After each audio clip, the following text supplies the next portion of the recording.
All right, guys, what's happening? It's Andre with AndreReese.Biz. All right, guys, I'm going to talk to you guys today about a couple, few exciting topics. Let's talk about the Epstein files. I haven't said anything about it at all. I'll go ahead and talk to you guys about it today, what my thoughts and my opinions are. We'll talk about the fraud right now that's taking place in Minnesota. And I think the last thing we could talk about is weed or cannabis sativa is almost legal. So they've descheduled it and dropped it down to Schedule 3 drug. So let's go ahead and actually, before I get started, I'm out here on a Sunday morning. It's beautiful, it's crisp. I think it's about 37 or 38 degrees. It's cold. So, but I'm doing something completely different than I've ever done before in my past, because I've always enjoyed riding my bike. And when it gets cold outside, man, I just don't do it. You know, I'll just set out even in California, you know, our winters and cold might be in the 40s or 45 or something, 50. I didn't even go ride back then, you know, but trying to do things differently. And I see other people out here riding their bikes, they're on motorcycles, you know, and they're not letting it stop them. So, you know, I enjoy cycling so much. It's a lot of fun that I figured, let me figure out if there's a workaround. And the workaround is, you know, wear layers or buy specific clothes that are designed to work with cyclists in the winter. So today I got on a ton of layers. So I'll start at my bottom. I got on my normal shoes and one pair of socks. I probably could have done two. I think that's one thing that I will modify going forward in the future. I'll put on 2 pairs of socks when it's this cold. I've also got on 2 pairs of tights and some long shorts that come to my knees. I'm all right. I can feel just a little bit of the bite, but it's just enough to let me know that I'm alive. And then on the top, I'm not actually sure how many layers I have on. Maybe 6 or 7. But I've got on my t-shirt. I've got on my regular AndreReese.Biz shirt. So that's 2. Got on 2 long sleeves. That's 4.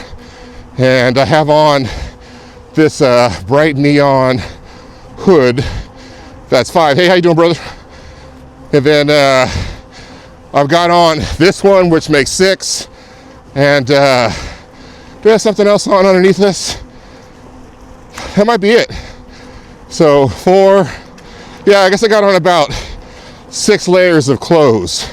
So, and that's enough to seem that it's going to make it worth it. So it's like 8:30 in the morning right now.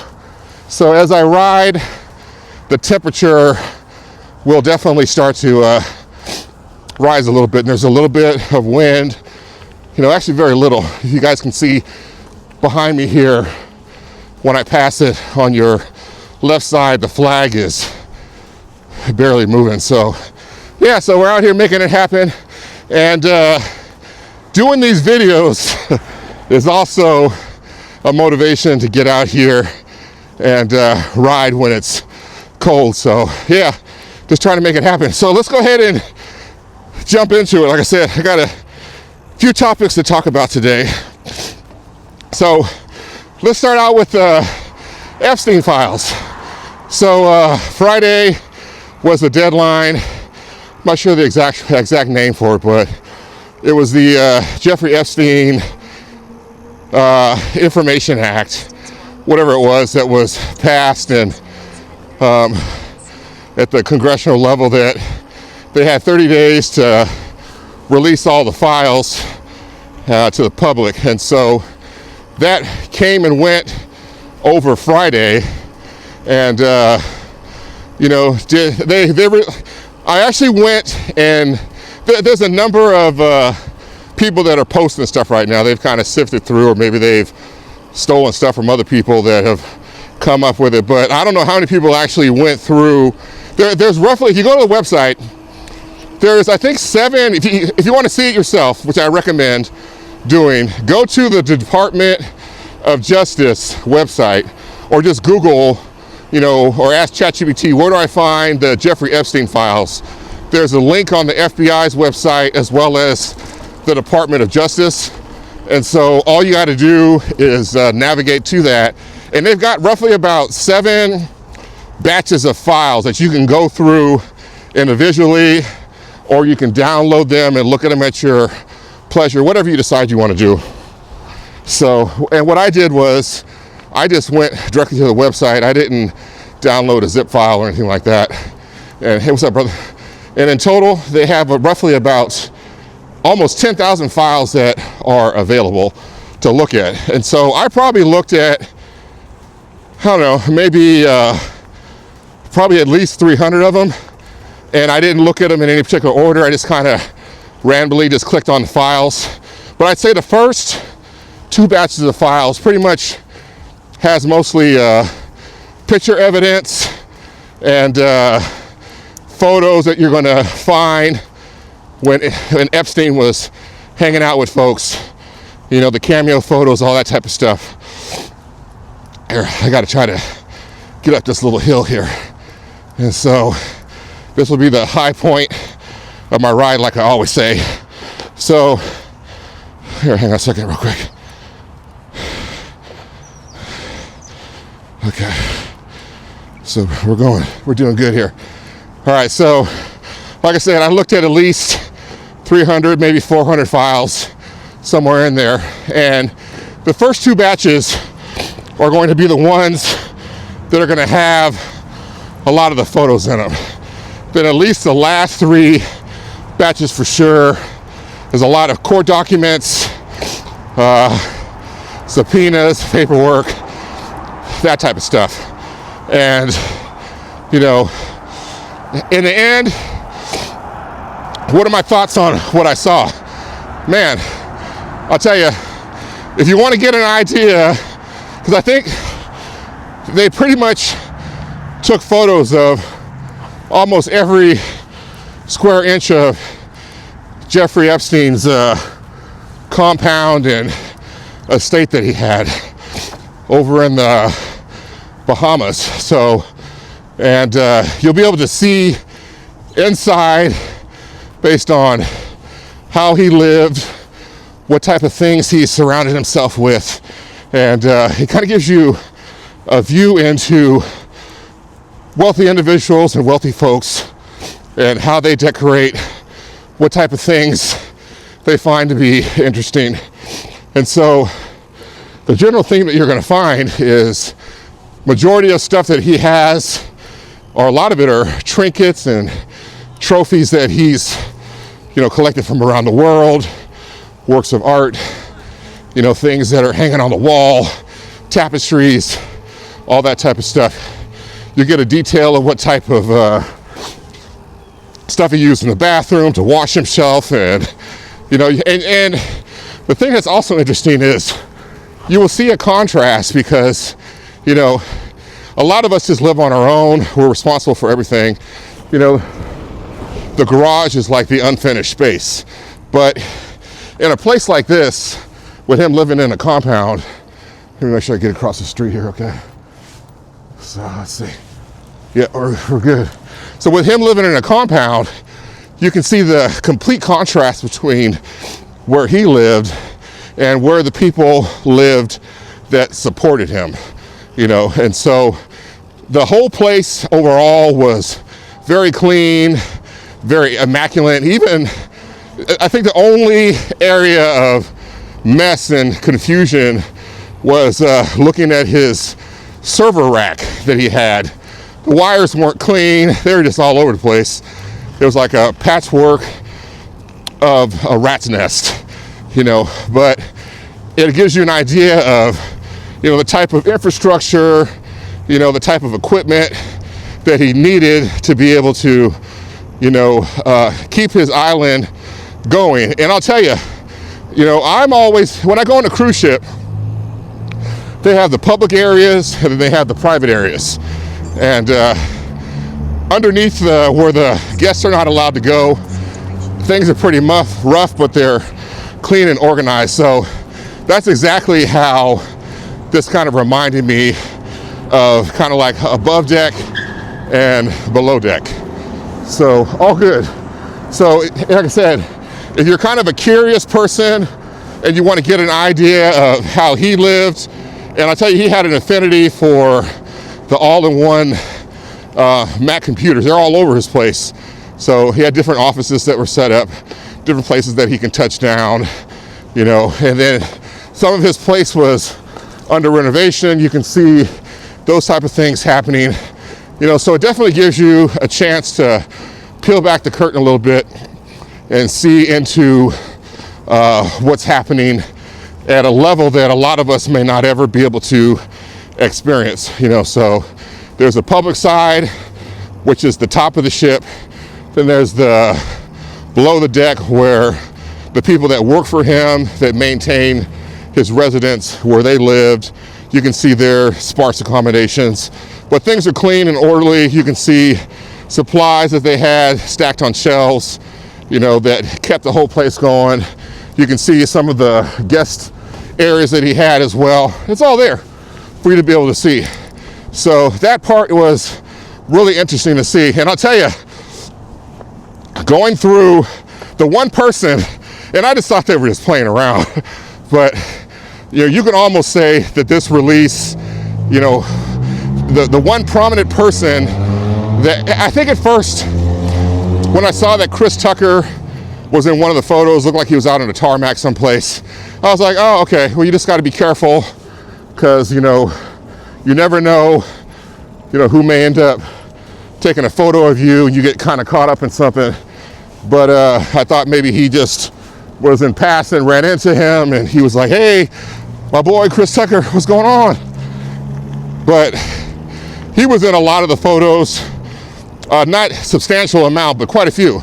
So he definitely had a regular connection with Jeffrey. And I'm not sure why folks, and almost like you kind of saw that Michael Jackson was there, along with Diana Ross and some of the other celebrities, they were there also as well, you know, but I'll tell you, the one person that was everywhere was Bill Clinton. Jeez, and there's so many photos of him that they did not pull out and harvest and, you know, turn it into a media spectacle. But Bill Clinton was everywhere. He was, at one point he had a pretty close matching outfit to Jeffrey. He was in the pools, he was in the hot tubs, you know, he was inside, outside, sitting at tables, at dinner, you know. And if you track that he has multiple, you can track and see how many times that he appears, because he's always in different types of outfits, you know. So, and some might say, hey, you know, this is the actual way to try to, you know, negatively affect the blue team. You know, is it? I don't know, you know. But they definitely did harvest photos of him, and a lot of ones that he was in, you know, he's, people around him are redacted, you know, some of the victims and stuff like that. So, yeah, I think the main point that I'm trying to make here is I'm not trying to approach this in any kind of political manner, red team versus blue team. It is what it is. And so, you know, the lesson to learn here is you just got to be careful with who you hang out with and who you call your crew. And that's past, present, and future. And if you are involved with folks that might be doing things that are nefarious, and this is something that was, you know, very common even in, you know, the Diddy files, is I don't understand why folks, you know, and maybe it's just to keep people comfortable, and to the point where, you know, the cameras are around so much that you just eventually stop paying attention to them. And so, because even though the cameras were everywhere, and I'm not sure who his photographer was, you know, a lot of the pictures of Epstein, you know, he wasn't smiling, he didn't look necessarily happy, he just kind of was just like glaring and staring into the camera. So like I said, the lesson here to learn is just be careful who you are around, and think twice if you, and I've talked to friends before in the past, and there's always a great reveal when when somebody's sizing you up, somebody's trying to groom you or train you or trying to get you used to their lifestyle that they might invite you into. It's never done all at one time. So there's always subtleties that take place. And it's designed to get you comfortable, to make you feel safe, to kind of, get past the initial shock of what you're seeing, and at some point you're like, well, peer pressure is still real and relevant. Even as adults, you're kind of like, well, everybody else is kind of down with this. Shoot, I might as well go ahead and be down with it as well. And the next thing you know, you're caught up in the mix. So if you guys are, moving through crews and meeting new people, and folks are inviting you to, be part of the in crowd, life is always about, trying to be popular and all that stuff as well. But just be careful and be cautious, because if you start feeling that the little hair on the back of your neck is starting to stand up, and you're finally seeing these things that you've only heard about and you're intrigued, it's best to kind of pull back, think about it, figure what the negative consequences can be of it, and then just cheerfully tap yourself out of the situation and keep it moving, so that's kind of what my advice to everybody is. And there's a lot of folks that are upset because there's so much information that wasn't released. There's a lot of speculation about this is what we're going to do, statute of limitations, administration changes, impeachment, bring people up on charges. Here, hang on a second. Let me get up this hill here. Oh, shit.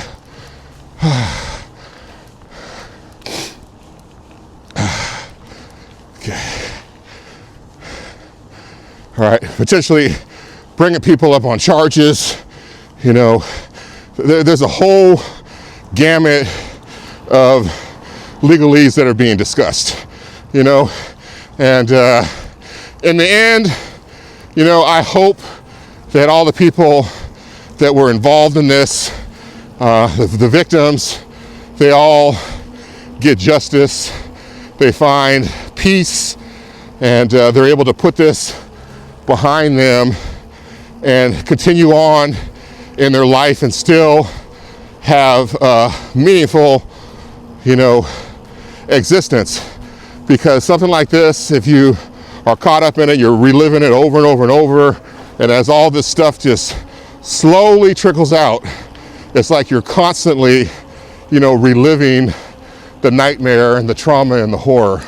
So I recommend, like I said, as I wrap up here on this particular topic, be careful who you hang out with and who you're around, and make sure you teach these lessons to the young folks.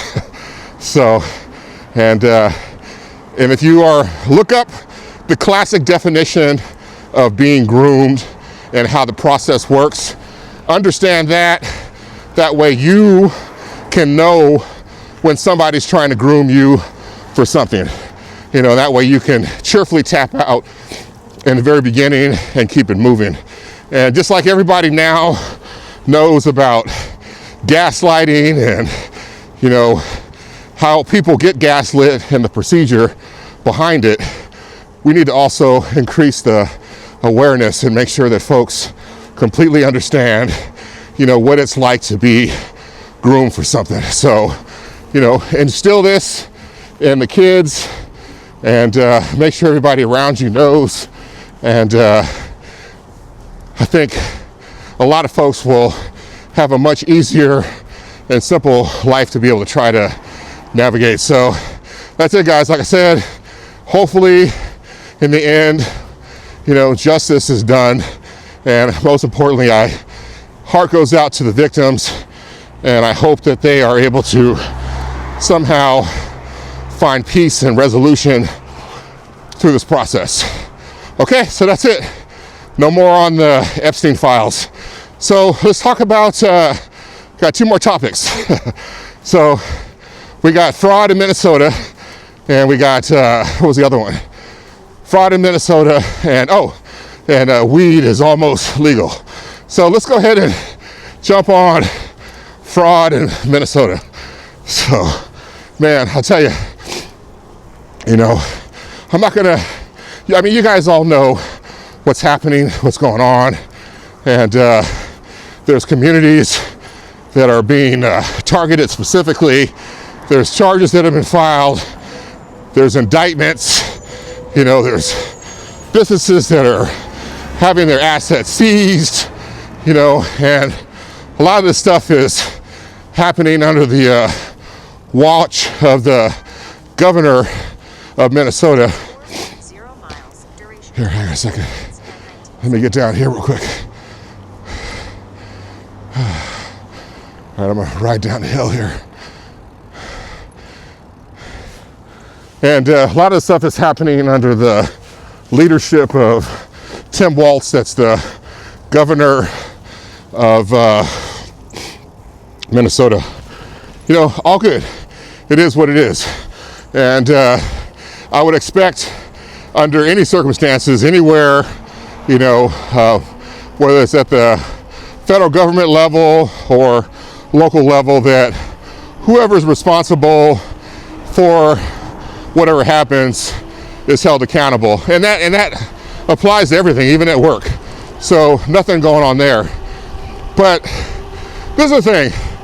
When I was a little kid, my dad, he probably gave me the best advice in the world. And he told me that, of course, like most parents do, you shouldn't steal. And I think I stole something. I don't know what it was, maybe something small. Who knows what it was. And, of course I got disciplined for it. But the advice that he provided me was, he said, hey, you know what? Don't steal. Never steal.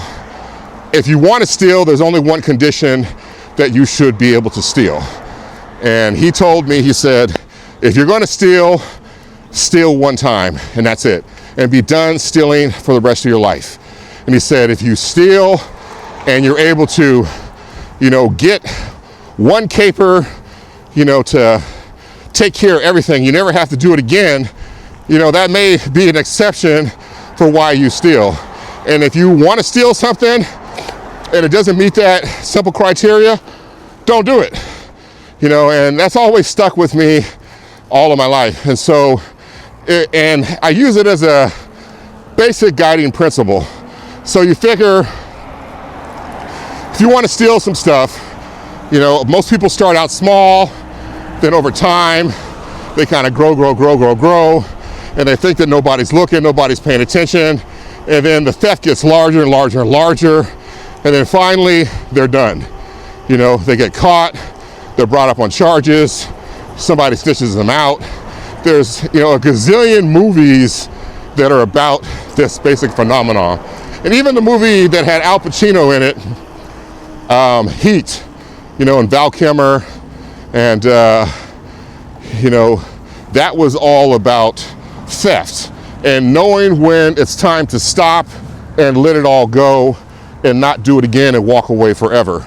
And so I'll tell you, in my life, I've had many instances where I have been around folks that have stolen stuff, and I don't necessarily know what happened to them, but in the end, that if they kept it up, eventually they will get caught. And so when I was younger, I worked at McDuff Electronics.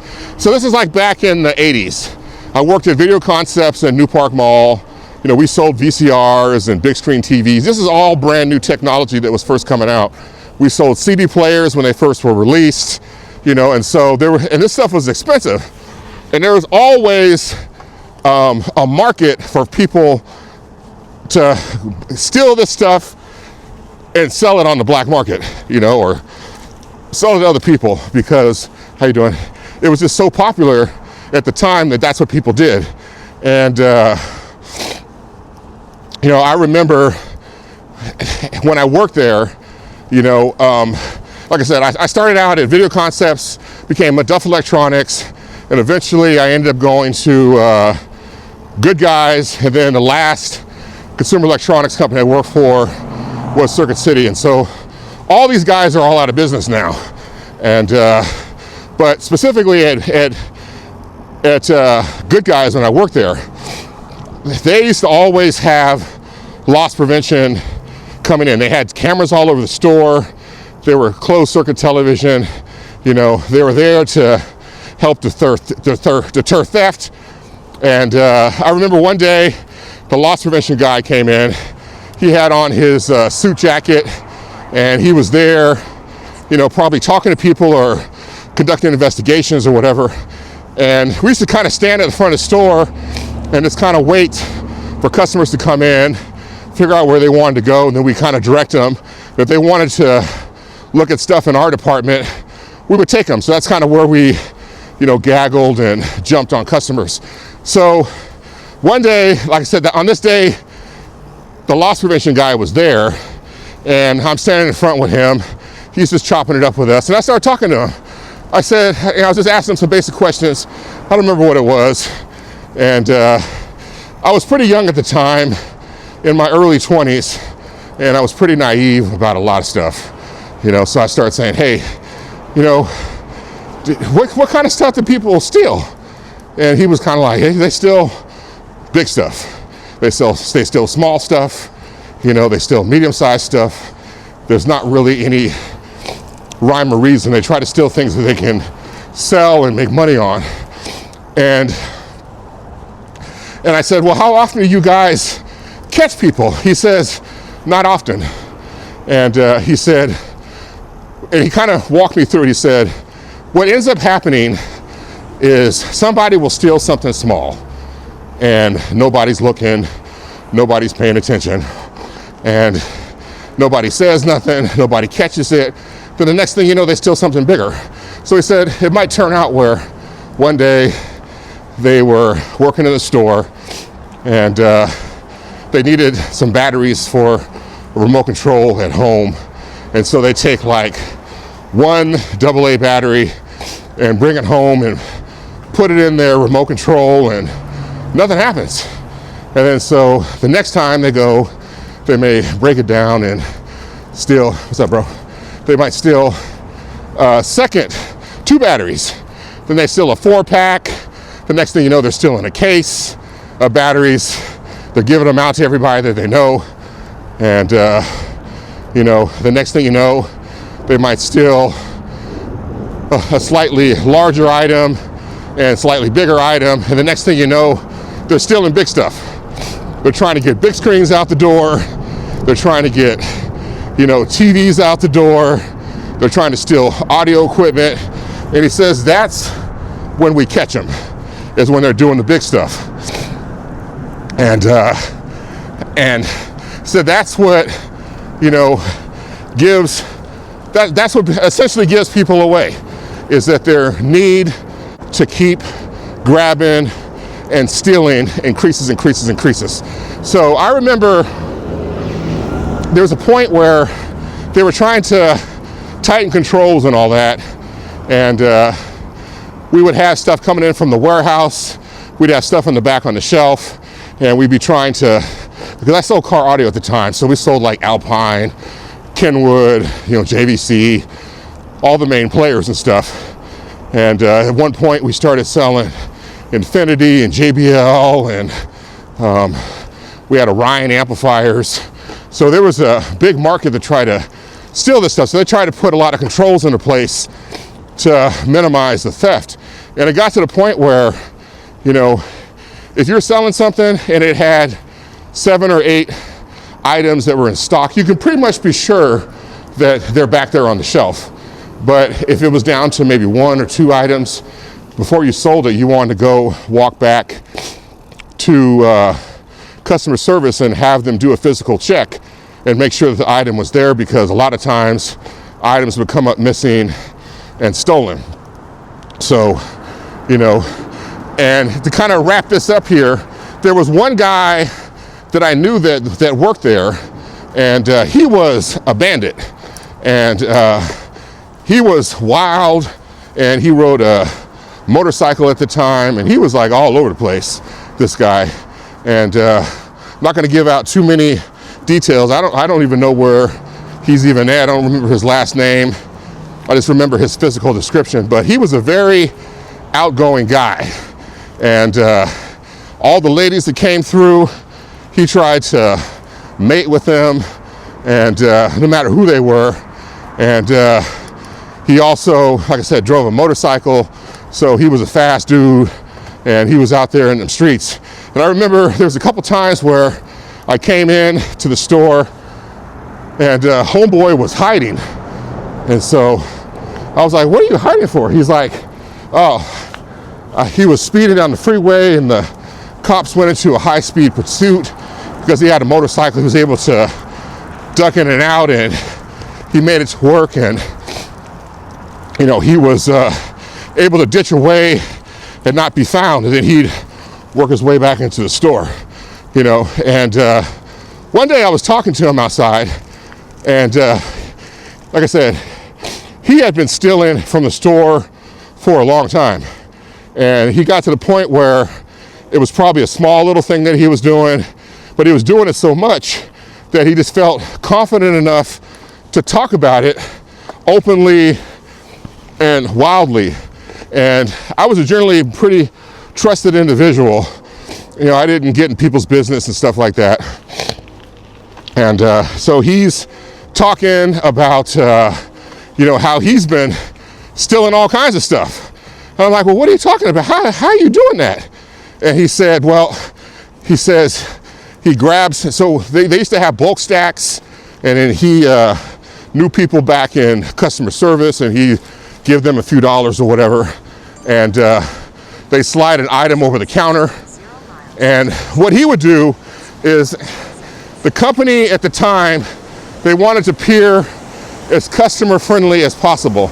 And so when somebody came in, we're supposed to greet them, we're supposed to handhold them through the process, and then when they made their purchase, we're supposed to walk back with them to customer service, grab it, and then take the item from customer service and hand carry it to their car, fist bump them, give them a handshake, and come back in and get your next up.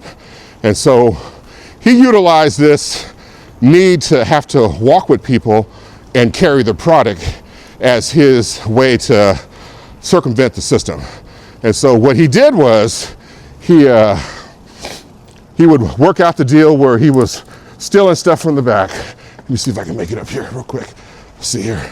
So he was stealing stuff from the back, and here, hang on a second. Let me get through here. He was stealing stuff from the back, and on the weekends, the stores were always really, really busy.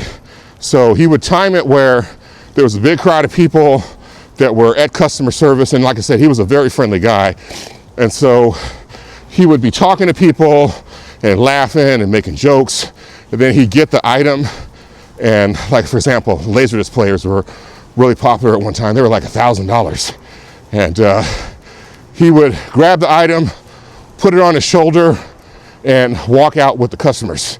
And so this customers had no idea what he was doing, and he was doing what everybody thought he was supposed to be doing. So there was never an incident or a thought that he was doing anything else otherwise, you know. So, and that's how he stole stuff from the store. And so he told me what he did, and I'll tell you, I don't remember how much longer he was working at the store, maybe a few months longer, but at some point I think he abruptly quit. And they didn't have social media back there. They really didn't have cell phones, so there's no way to keep up with anybody and what happened to them. So he was gone, and I don't know if it was related to the theft or not, or he moved on, or something else happened to him. You know, we'll never know. But here, hang on, I gotta get up this hill here. Okay, hang on a second. Let me get up here. Jeez. We're almost there. Hey, what's up, bro? What's that? Oh yeah, happy holidays to you, man. Couple more days and this year's a wrap. Yep, most def. All right, so he disappeared and never to be seen from again. So I never know what happened to him. I don't remember his last name, so that I could even look him up and try to determine, what happened to him. But like I said, he was an example of somebody that stole a lot, took advantage of the system, and in the end, he was 85,000. He was gone, But whether or not he got caught, this works out to the basic principle that I'm trying to say is, if you steal one time in your life, and you should not steal anything. Let me just say that straight up. I don't want to encourage anybody to even try it, to find one caper that might work. Don't steal. It's not worth it at all. That is a super high bar to try to cross and overcome. If you're even trying to even think about that, and there's no reason to use that energy and innovation to develop a business or something like that, put some skills that will get you into a highly sought after field, and put the energy there versus trying to, be a thief. But, this example is really designed to show you that at some point in your life, if you are stealing stuff, it's going to catch up with you. If you're doing fraud, you're doing things that are against the interest of people that are owners or private sector or the government, and you don't stop, at some point down the road, you will get caught. And it's not worth trying to deal with the fallout from that being destroyed, personally, socially, financially, putting yourself at risk of getting into a situation where you have to go do time and be in prison, and then when you get out, you're going to have to figure out how to be able to make it for the rest of your life. So it's not worth it. So don't do it. So the folks that were up in the city, good morning, were up in Minnesota, that were involved in theft, and this is at all levels. It's just simply not worth it. And I think at some point I saw that the numbers were somewhere in the 9 billion range collectively, if not higher, if not lower. Don't quote me on it, but this is a valuable lesson that we can all learn. And just don't steal. It's not worth it at all, because like I said, my dad told me, if you're going to steal one time and never do it again. And I've never been able to find a situation where I can just do that. And so I don't think you guys should do it either. Try to keep things as straightforward as possible, and you don't have to worry about the fallout that would come and the consequences and repercussions in the law of unintended consequences. So that's it. I'm not going to say anything more about the fraud and theft. You guys all know the story. The personal lesson and the life lesson here, and the business lesson is no matter what kind of business you're in, stay away from fraud. If you're a personal individual, stay out of situations and away from situations that can cause you to one day have to answer, socially and publicly, as well as legally, for something you may have done before in the past. So that's it on that. So what's the final topic? It looks like I'm averaging about 20 minutes a topic today. Let's see if I can get this last one wrapped up here. So, and I got to go up a hill here. Let me show you guys. I got to go up to the top of that hill there, and come turn and ride back down. So let me turn the camera back around here for you guys.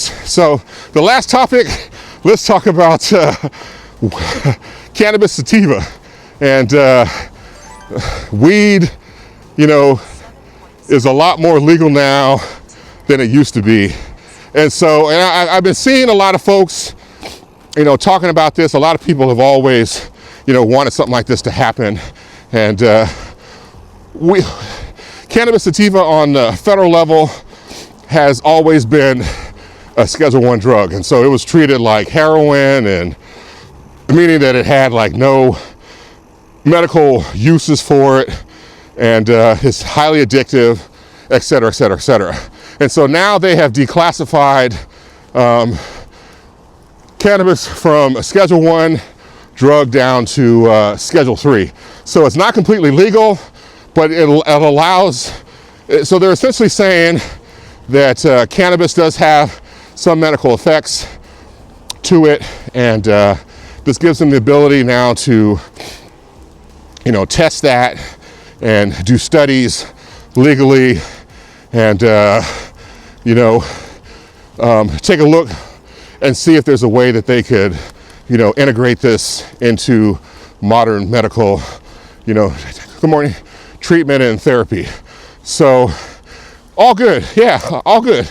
And I know that there's folks on the red team that are happy. There's folks on the red team that are angry and upset, disappointed.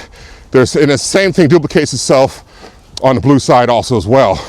A lot of them on the blue team are happy, of course, and saying that this has been in process, for a number of, presidential cycles here, and that Trump shouldn't necessarily get credit. All good, I get it. That's not even the point of what we're discussing here. And so now what do you do? And so I don't know, a lot of you guys may or may not know, I have worked in the medical cannabis industry. And at one time, this was a number of years ago, I forget, maybe 15 or something like that.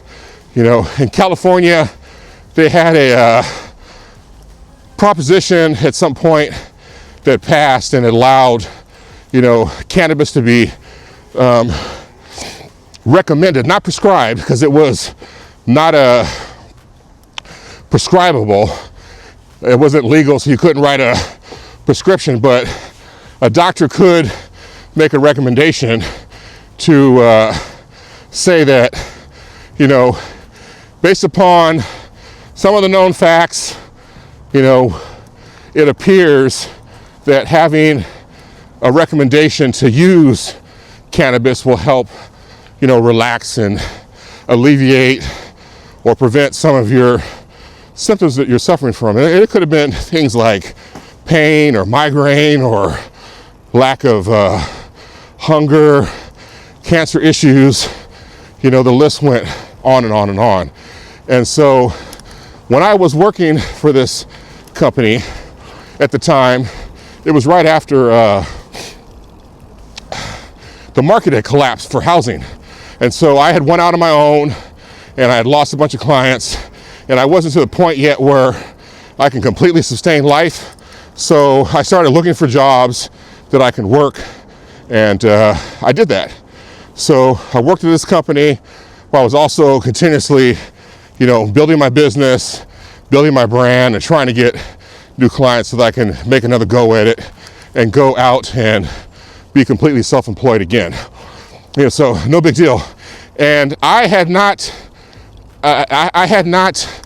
in my life, still to this day, at age 57, I have never smoked weed at all, never. And so I think the closest I've ever gotten to weed exposure, when I worked back at the Good Guys of all places, there was a number of guys that I worked with, and I didn't even know, but they were all heavy smokers. And we all went out to go eat, and it was a car full of dudes. I think there was 4 or 5 of us in the car. I think I was sitting in the front seat because I was the biggest guy, and everybody else was crammed in the back, or they were driving. And they park away from the store, and I'm like, hey fellas, what are we doing? And then next thing you know, one of the guys pulls out a joint and he lights it, and I'm like, what are you guys doing? They're like, and they start laughing, and they were smoking. They all got high, and they had the windows rolled up, and I started feeling like tinges in my head. And I was like, oh man, man, oh man, oh man, this is kind of crazy. And so they all went inside afterwards, and they were high, and they were working, and they were selling, and that type of stuff. And I was kind of like, wow, this is kind of crazy. And when they would ask me in the future to go out with them, to go eat, I was like, no, thank you. I'm good. So that was like the closest I've ever gotten to smoking weed in my life, when I was sitting in that car. And I felt the little tinges kind of going through my head, because the brothers were in the car hotboxing, you know, for sure. And, you know, and like I said, and one other instance is, and I'll tell you, before we get back to me applying for a job at this other spot, when I was a little kid growing up, in 1986 is when I graduated. So before then, they had this is before the crack epidemic. And I think Nancy Reagan and Ronald Reagan, she was the first lady and Ronald Reagan was the president. She had her whole campaign, you know, don't say no, or just say no to drugs, kind of a thing. And so before that, weed was kind of like a deadly drug, is how it was advertised. If you take one smoke of a joint, you'd be over with. And I remember I didn't really understand anything about weed, and I think I got a talk from my mother before I went to junior high school, like, you know, watch out, there might be kids that are smoking weed and smoking, because smoking was like a really, really bad thing back then. And so I went to Centerville Junior High School in Fremont, and when I was there, you know, I was scared, because I was scared of drugs, I was scared of marijuana, I was scared of everything. I remember there was a series of kids that actually smoked. And the reason why you knew that is because, you know, when you had class, they'd come in smelling like cigarettes, or they'd be smelling like weed. And there were certain kids that were kind of like the burner kids that smoke weed, that type of stuff. So kind of fast forward, that was my first exposure and seeing it. And fast forward to high school, you know, of course, kids are going to smoke more and be a little bit more rebellious. And I remember when I was at high school, the kids would go sit out in the field, and or they go hang out on Eggers, because Eggers was technically not on school property, and they'd smoke there. Then they'd come back onto the campus, or they'd go out in the field and they'd sit in a circle. So there might be 10 or 15 or 20 kids all sitting in a circle. And by them having a circle, it allowed them to have 360-degree vision. So if one of the administrators or the vice principal seemed to be the one that was most responsible for discipline and stuff, if one of the kids were smoking, that type of stuff, you know, what he was able to do was he was able to, you know, sneak up on them and nab them. But if it was a situation where, you know, everybody's in a circle, if the guy is coming, you know, they can all put it out and they can get up and they can disperse, and there's not much they can really do. So they probably had learned this technique over time and figured out how to make it work. And so, so that was like my second really big exposure to drugs and seeing this kind of stuff. And I'll tell you, the Hollywood image back then, because they had Fast Times at Ridgemont High with Sean Penn, and there was a number of other, you know, get baked, get burnt movies that came out. And all these people were essentially, they were stoned. They were stoners. They'd take a hit of the magic smoke, and then they would be like, oh, they couldn't function, and they'd just be burnt out. And I'll tell you, the kids in my school and high school that were smoking and getting baked and getting burnt and all that kind of stuff, they'd come in class, they sit down in the back, and they would just act like they were baked. That's what they would do. And so in my mind, I was like, man, weed is such a bad drug that, you know, it's causing folks to, you know, lose their coherence and their mind and all that. And it's just crazy, you know. So, and that's kind of what my impression had always been. And so, like I said, as I continued on, I had, you know, minimal contact with weed. I had that one-off thing that happened when I worked at the Good Guys. But other than that, you know, I'd always had seen weed as being a drug that was significant. And you got to remember, back then at that time, they didn't have all the strains that they have now that they've produced and they've created. So here we go. We've got, you know, my impression of weed. So now let's fast forward back to where we were. I was actually applying for a job. I needed a job, I needed work. And there was this company that was in the Bay Area that had multiple offices, and they would do recommendations. Like I said, patients would come in and say they had these symptoms. The doctor would look at their records and make sure that they can do what they needed to do to be able to issue them a recommendation. And that recommendation they can take to a dispensary, and the dispensary would allow them to purchase cannabis products. So just that simple. And then they had to come back. You know, they had different durations. They had 30-day, 60-day, 90-day cards that they can get, or for 1 year.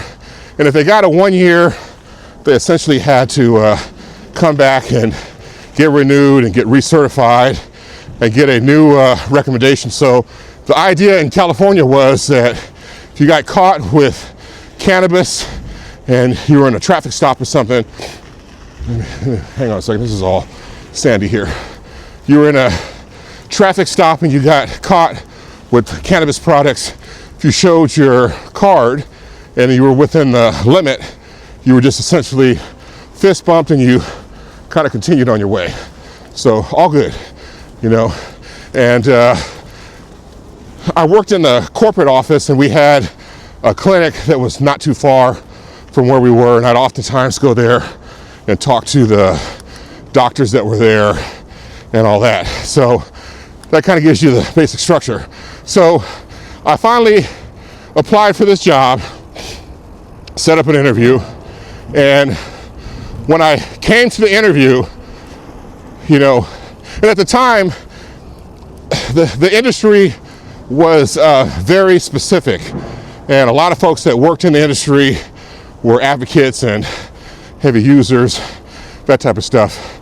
And so, you know, at the time, things were changing politically, and, you know, the folks that were in charge of this place, they wanted to try to bring people in from outside the industry to try to see if they can, you know, put infrastructure in to help legitimize things, you know, controls and procedures, etc.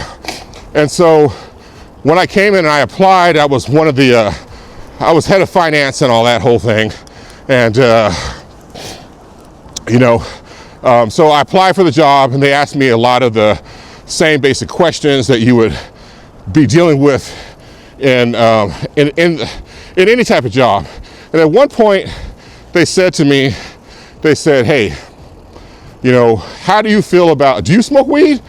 I was like, I don't know if that's a question you can ask, but I was like, no, I've never smoked weed before in my life.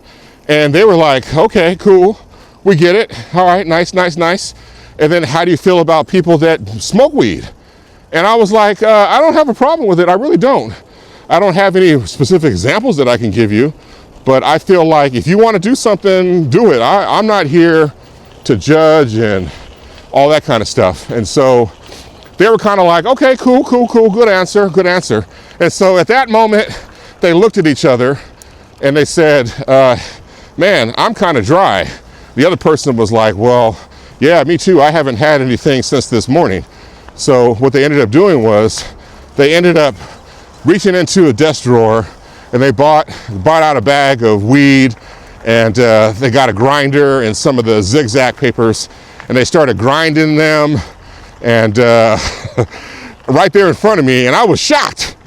So I was like, oh my God, they're making joints. And so they're talking to me, asking me questions, we're chit-chatting, laughing, whatever it was. And they're doing all this stuff, and then they make a couple joints, and I don't know what they did with them, put them in their palm or behind their ear or whatever it might have been at the time. And they said, well, it's been wonderful talking to you, Mr. Reese. And we got some other candidates we got to talk to. and we'll circle back with you, and if it's a good match and a good fit. And I was kind of like, okay, cool, thank you so much. And I went home and did the standard thing, sent him a thank you email and all that, and then just reiterated I didn't have a problem with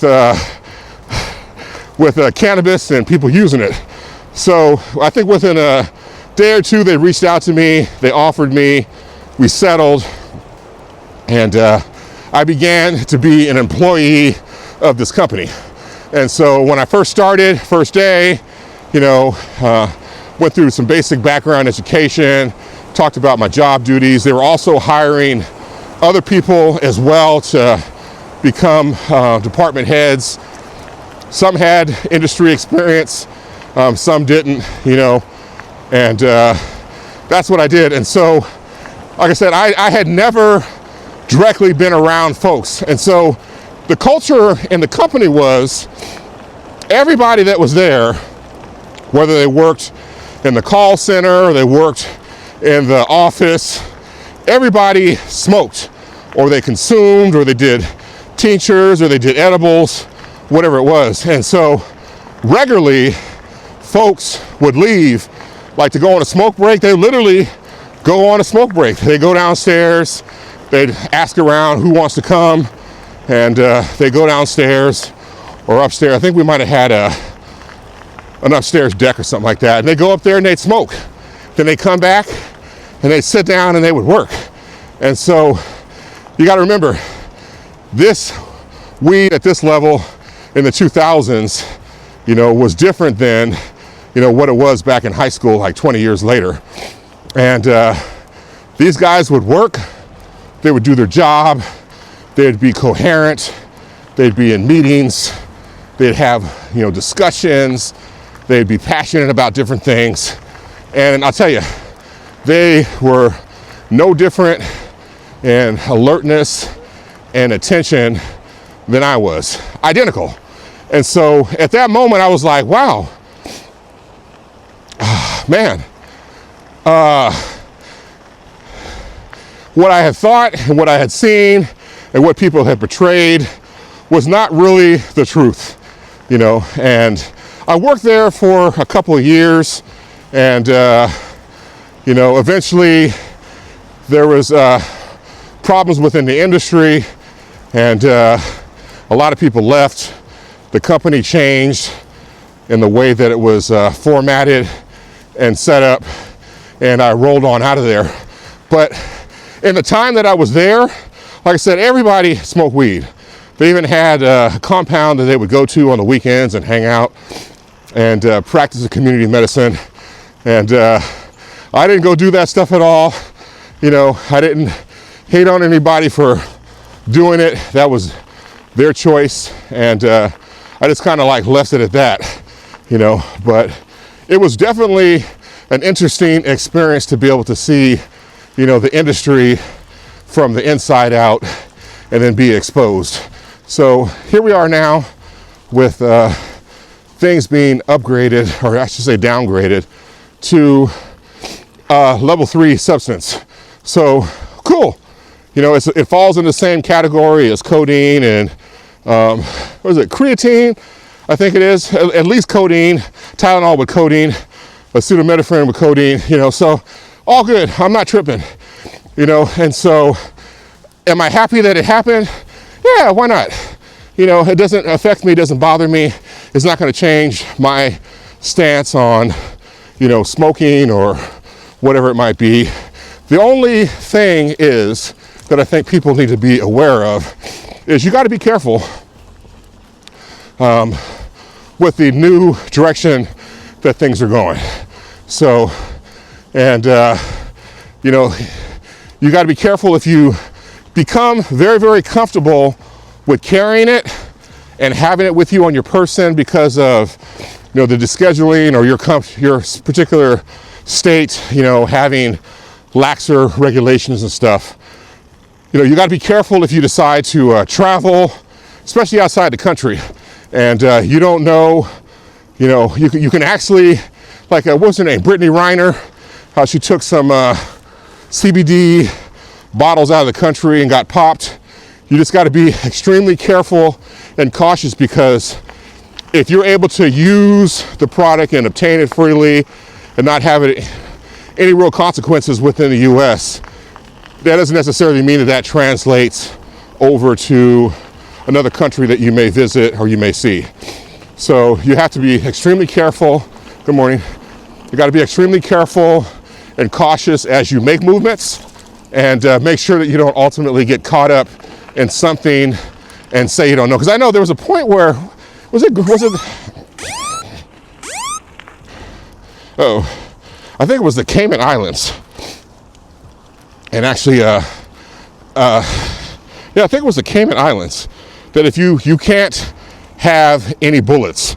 And so folks would ultimately be traveling, and they could travel within the states and have ammunition. There's procedures for that.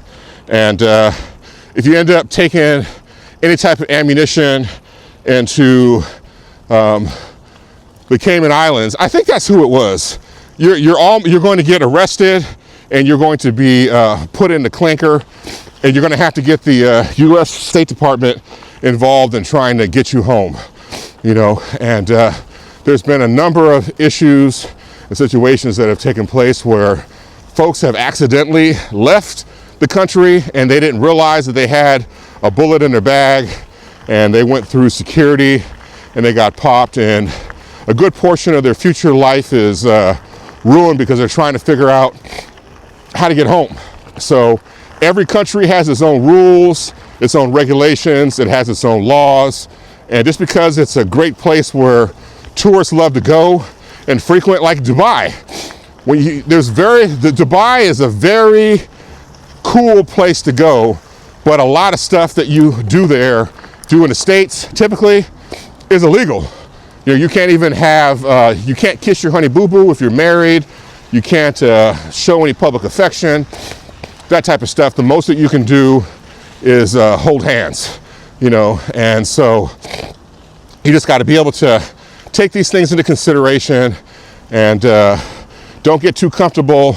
That way, in the end, you know, the life that you know now and enjoy is not over with. So that's it. That's the lesson to be learned as we move forward with reclassifying and rescheduling cannabis, dropping it down to Schedule 3. So, you know, all good. And so I think that's it for me. I got nothing else to talk about. I actually got another video that I need to shoot. Let me just do this real quick here. Hang on a second. Let me turn the camera around.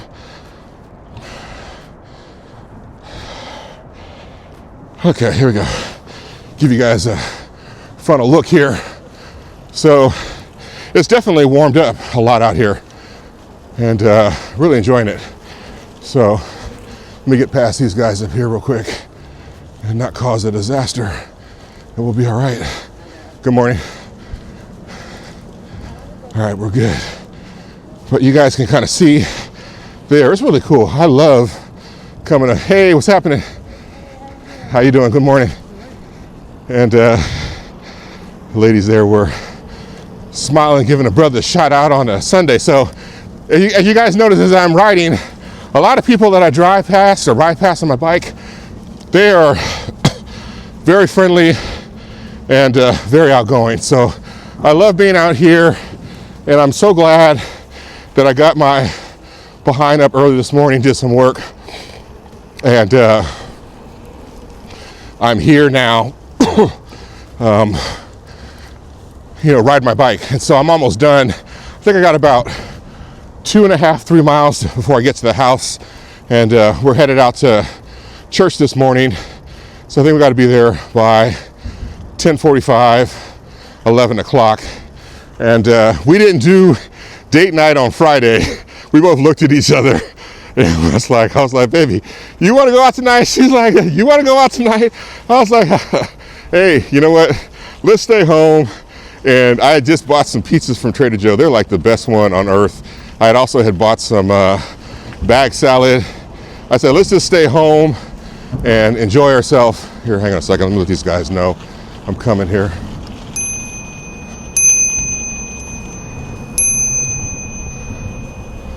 All right. Cool.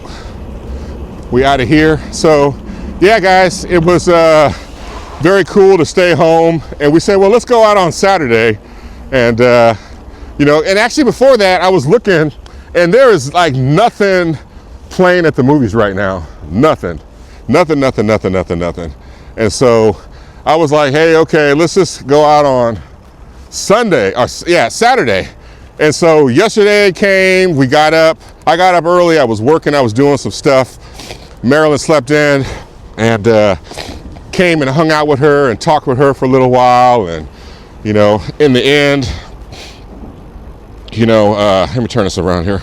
In the end, I was like, hey, you know, we got to go out tonight. And she's like, oh, yeah, cool. And so later in the evening came around 4 or 5. And we actually got up and made breakfast, and I had pancakes, or delicious pancakes with the whipped egg whites. Man, phenomenal. They're so fluffy and so absorbent. And ended up going ahead and, you know, let me let this guy go here. So, yeah, so ended up having breakfast and pancakes and bacon. I made some grits. We had a good old time, and we just kind of hung out at home and did some stuff and laughed and talked and all that. And then it got around 4 o'clock. I was like, baby, do you want to go out tonight? And she's like, ah. I said, I'm cool too. Let's just stay home. So we stayed home. We made some food. She made some pasta. She had some pasta sauce that she had. So we ate that. It was delicious. I really enjoyed it. And then we said, well, when we go out today to church, we'll go out and have our date night for the week. So date night historically is Friday, and sometimes she has stuff she's got to do, and I might have stuff I got to do, but as long as we go out on a date that weekend, it's cool. So we pushed the envelope this week, and we'll go out and find some place to eat today. So that's it, guys. Got nothing else to say. Let me see if I can make it up this hill here. It's a little steep. My seat is low too. So, damn. Jeez. All right, I think I got it. Okay. All right, guys. So that's it. And, that's it right there. There's a coal train. I love watching this guy. Let me turn this around. Hang on a second. Whew. You guys see that? Hang on a second.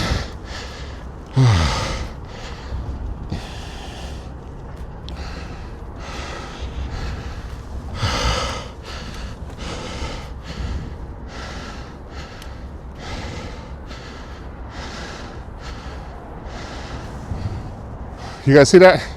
There's a coal train. I've never seen it up here. I only see it from the other side. So that bridge essentially dumps off right there, and this guy comes and sits here for a while, and eventually he will roll out. Very, very cool. So, all right, guys, that's it. Got nothing else for you. Take care. Like I said, always thank you for staying with me here, listening to these rambles. And a lot of times I try to bring a voice of reason to a lot of these controversial topics. So, you know, like I said, you know, don't steal, keep it honest, you know, be careful if you're a user of cannabis, and especially if you do international travel. And most importantly, when it comes to this Epstein stuff, my heart goes out to the victims. Go look for yourself and see everything that's there, and come with your own conclusion and your own opinions. All right, guys, peace.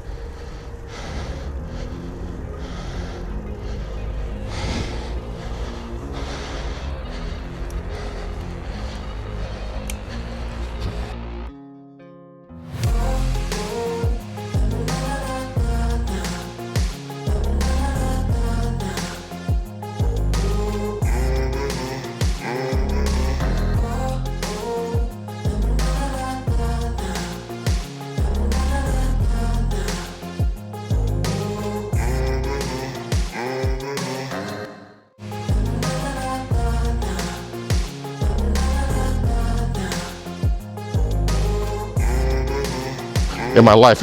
Oh, shit. Okay, my brother fell. This is black ice. Okay. All right, I'm okay. All systems check. All right, I'm good. So let me just penguin it.